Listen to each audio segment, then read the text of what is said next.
अस्सलाम वालेकुम, welcome to Anika kitchen. कैसे हैं आप सब लोग? उम्मीद है खैर आफियत से होंगे। मज़ेदार सी गर्मा गर्म मटन कढ़ाई की रेसिपी आप लोगों के साथ शेयर करने लगी हूँ। ये बहुत सिंपल और सादा कढ़ाई है। ये वैसी कढ़ाई है जैसे हमारी अम्मियाँ, नानियाँ, दादियाँ पहले बनाती थीं किचन के इंग्रेडिएंट्स के साथ, आजकल की जदीद जदीद मसाला जात आने से पहले।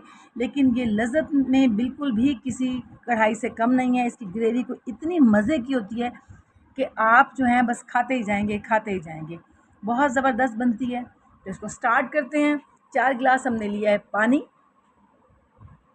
इसके साथ ही हम इसके अंदर शामिल करेंगे तकरीबन 1 किलो ये है मटन।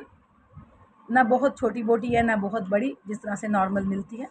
2 मीडियम इसके अंदर हम प्याज डालेंगे और तकरीबन 12 से 14 इसमें लहसुन के जवे डालें। तकरीबन एक पूरा जो गट्ठा होता है लहसुन का, वही मैंने डाला है। यहाँ फ़िलहाल मैंने सिर्फ 1 टमाटर इसमें शामिल किया है, सिर्फ जायके के लिए। 1 टेबलस्पून इसके अंदर नमक जाएगा, 1 टेबलस्पून इसके अंदर हल्दी शामिल किया है मैंने, 1 टेबलस्पून इसके अंदर चिली फ्लेक्स शामिल किए हैं और इसके साथ ही 1 टेबलस्पून ही इसके अंदर सुर्ख मिर्चों का पाउडर शामिल किया है। इसके साथ ही हमने 1 टीस्पून जो है वो इसके अंदर मुकम्मल जो गरम मसाला होता है उसका पाउडर शामिल किया है। इसको हम कवर कर देंगे तकरीबन 30 मिनट के लिए। और देखें 30 मिनट तक ये तकरीबन हाफ़ से ज़्यादा डन है माशाल्लाह से ज़बरदस्त ही। अब हमने इस पानी के अंदर ही हम इसके अंदर घी शामिल कर देंगे। इससे ये होगा कि एक तो गोश्त की गलावट बहुत ज़बरदस्त हो जाएगी और वो जो हम लास्ट में इसको 5 से 7 मिनट भूनते हैं उसकी निस्बत जो है घी के साथ ही ये इसकी भुनाई होती जाएगी।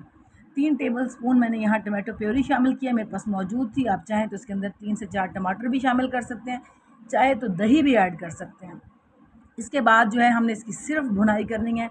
यहाँ इसकी भुनाई का काम बहुत ज़बरदस्त होना चाहिए।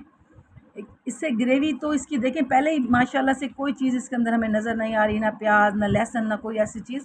साथ ही हमने 2 से 3 कट करके सब्ज़ मिर्चें इसमें शामिल किए हैं और तकरीबन 3 टेबलस्पून हरा धनिया मैंने इसमें बारीक काट के शामिल कर दिया भुनाई के अंदर ही। बस इसको हम थोड़ा-सा इसको मज़ीद भूनेंगे और ताकि ये वाले जो सब्ज़ मिर्चें हैं और धनिया इसके अंदर शामिल हो जाए, बाकी हम इसके ऊपर गार्निशिंग करेंगे। बहुत ज़बरदस्त, बहुत मज़े की कोई लेवल की कढ़ाई ये तैयार होती है।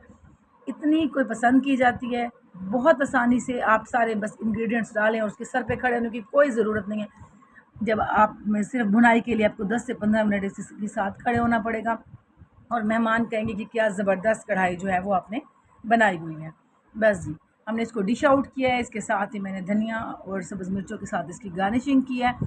कढ़ाई में थोड़ा-सा एक्सेस ऑयल जो है वो इस्तेमाल किया जाता है, लेकिन अगर आपने हेल्थ पॉइंट ऑफ व्यू से देखना है तो आप इसमें कम कर सकते हैं या फिर एक्स्ट्रा ऑयल जो है आप निकाल दें, जैसे भी आपको अच्छा लगता है आप वैसे ही करें। कढ़ाई कैसी लगी, इसकी रेसिपी आप लोगों को कैसी लगी, इसका फ़ीडबैक दीजिएगा, दुआओं में याद रखिएगा। अल्लाह हाफ़िज़।